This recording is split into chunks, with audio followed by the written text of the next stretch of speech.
Hey everybody, welcome to yournews.com, the Parker and the Man page. Before we get started, I'm going to fix my shirt because it's matching the wall today, as you noticed. By the way, I'm doing that because I want to look nice. It is today officially our 3rd month anniversary. That's 3. And it's all because of you, as I said yesterday. So again, happy anniversary to all of us, yournews.com and Your News Detroit. On this version, Hank Aaron, Henry Louis Aaron, Hank, Hammer and Hank. You know, he's an icon, no doubt. He's still viewed as, in many ways as the home run king, but I got to tell you something.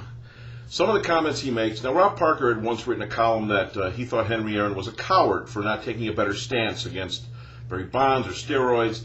All of a sudden, he came out at the Hall of Fame this past weekend and had some choice comments about steroids, but they differed from some of the things he said to Terrence Moore of the Atlanta Journal-Constitution a few months ago. So I kind of write about which way is it, Hank? What are we looking at here? People listen to you, 75 years old now, 714 lifetime homers, blah, blah, blah. We all know about Henry Aaron, the great Henry Aaron. But maybe some of the things he says aren't so great. So check it out, yournews.com, the Parker and the Man page. Also, the Tigers lost to Texas 5-2 last night, Monday night. Rick Knapp, the pitching coach, collapsed on the plane. That's how I got this trip started in Texas. He's okay. They had to have medical attention served on him, obviously. But he was in the dugout, in uniform, and the Tigers continually just can't get the bats going. Miguel Cabrera is 5 of 45 with runners in scoring position.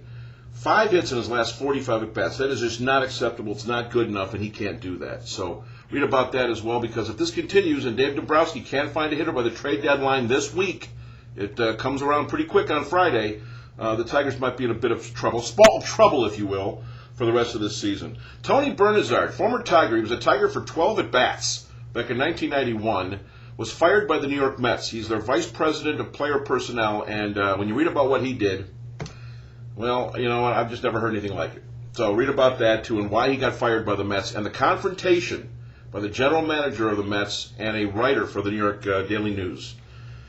Yeah, pretty interesting stuff. Roger Goodell reinstates with conditions Michael Vick. I'm going to pull the shirt back down again. Hang on. There you go. Reinstates Michael Vick, but with conditions. One of the conditions is he can be signed, he can be all part of team functions. He just can't play a game. If they sign, he can't play him till at least week 6 or thereabouts. It's kind of, and I wrote this, namby-pamby, Roger Goodell, commissioner. So read about that as well in the column today. And the Buick Open Pro-Am, I got the list right here. There you go. This is the Buick Open Pro-Am pairings, the final Buick Open Pro-Am for the final Buick Open. As we all know now, the Buick Open is going away after this year. And here's, I'll just give you some of the highlights of the Pro-Am if you can head out to Warwick Hills. And you might want to do this to see one last time. $20 for tickets at the tournament gate. It starts at 7 o'clock in the morning with guess who? Tiger Woods. He is playing the Pro-Am on Wednesday with Bob Seger, who lives back there somewhere in my neighborhood. Tiger Woods goes at 7 a.m. He loves those early tee times. It's been his thing forever. And Seger, against the wind, will be playing with him there. If you want to see John Daly, 7:50 a.m., he goes off tee number 1. Rory Sabatini is playing with Ken Holland, the Wings GM, at 8:20. Daniel Chopra is playing at 8:30 with Pistons coach John Kuester, Dominic Raiola of the Lions, and those 2 WJR guys, Frank Beckman and Steve Courtney. 8:40 for Woody Austin, the former Buick Open champion, with a couple of NBA guys, Charlie Bell of Michigan State and Shane Battier from Detroit Country Day and Duke.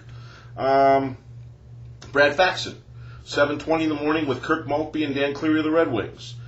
Brian Gay with Vinnie Johnson and Bill Lambier, the great Pistons. Corey Pavin goes with our own Vartan Gupelian. Vartan is playing in the Buick Open Pro-Am. 12:50, you can see Vartan with Corey Pavin.